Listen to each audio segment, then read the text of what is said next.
You guys, we're going to read the best Halloween ever. Chapter 1. It was the principal's idea, but it was the herdman's fault, according to my mother. Don't blame Mr. Crabtree. It wasn't Mr. Crabtree who piled 8 kids into the revolving door at the bank. It wasn't Mr. Crabtree who put the guppies on the pizza. It was one of the herdmans, or some of the herdmans, or all of the herdmans. So if there's no Halloween this year, it's their fault. Of course, the herdmans couldn't cancel Halloween everywhere. That's what I told my little brother, Charlie. Charlie kept saying, I can't believe this, as if it was unusual for the herdmans to mess things up for everybody else. It wasn't unusual. There were 6 herdmans: Ralph, Imogene, Leroy, Claude, Ollie, and Gladys, plus their crazy cat, which was missing one eye and half its tail and most of its fur and any good nature it ever had. It bit the mailman and it bit the Avon lady, and after that it had to be kept on a chain, which is what most people wanted to do with the herdmans. I used to wonder why their mother didn't do that with them, but after all, there were 6 of them and only one of her. She didn't hang around the house much anyway, and you couldn't really blame her. Even my mother said you couldn't really blame her. They lived over a garage at the bottom of Sproul Hill, and their yard was full of whatever used to be in the garage: old tires and rusty tools and broken down bicycles and the trunk of a car. No car, just the trunk. And I guess the neighbors would have complained about the mess, except that all the neighbors had moved somewhere else. Lucky for them, Charlie grumbled. They don't have to go to school with Leroy like I do. Like we all do, actually. The herdmans were spread out through Woodrow Wilson School, 1 to each grade. And I guess if there had been any more of them, they would have wiped out the school and everybody in it. As it was, they had wiped out Flag Day when they stole the flag, and Arbor Day when they stole the tree. They had ruined fire drills and school assemblies and PTA bake sales, and they let all the kindergarten mice out of their cage and then filled up the cage with guinea pigs. The whole kindergarten got hysterical about this.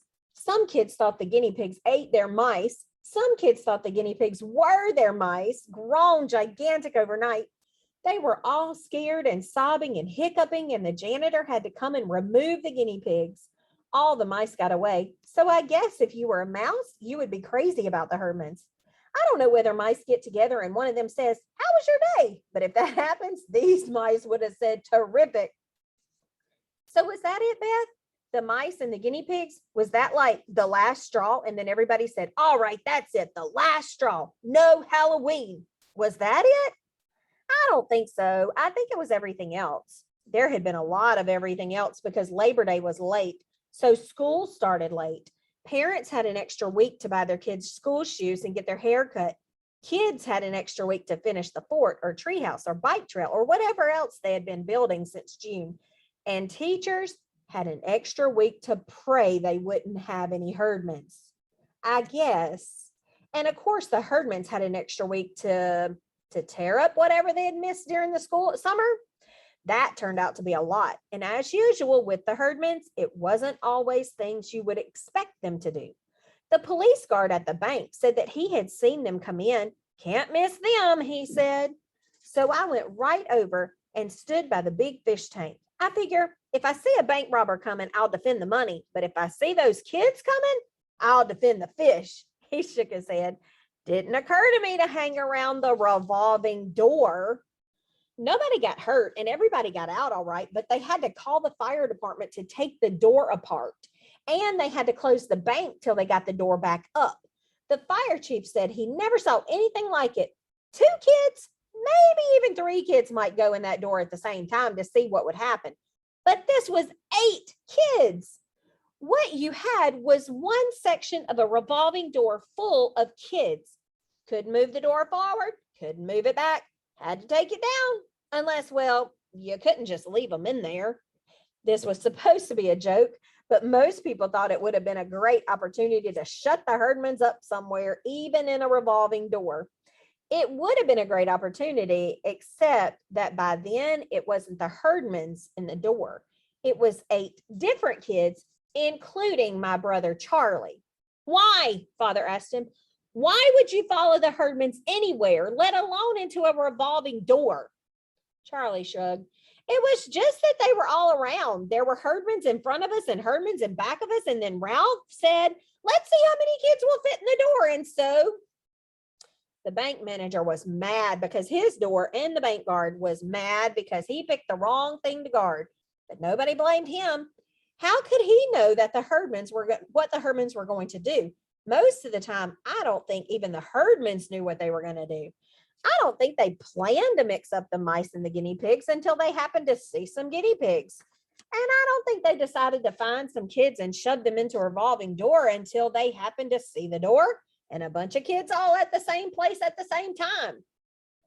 There probably wouldn't have been any trouble at the pizza parlor either if Mr. Santoro hadn't introduced a new variety, sardine pizza.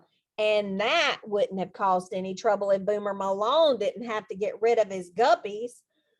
Boomer started out with 2 guppies in a fishbowl.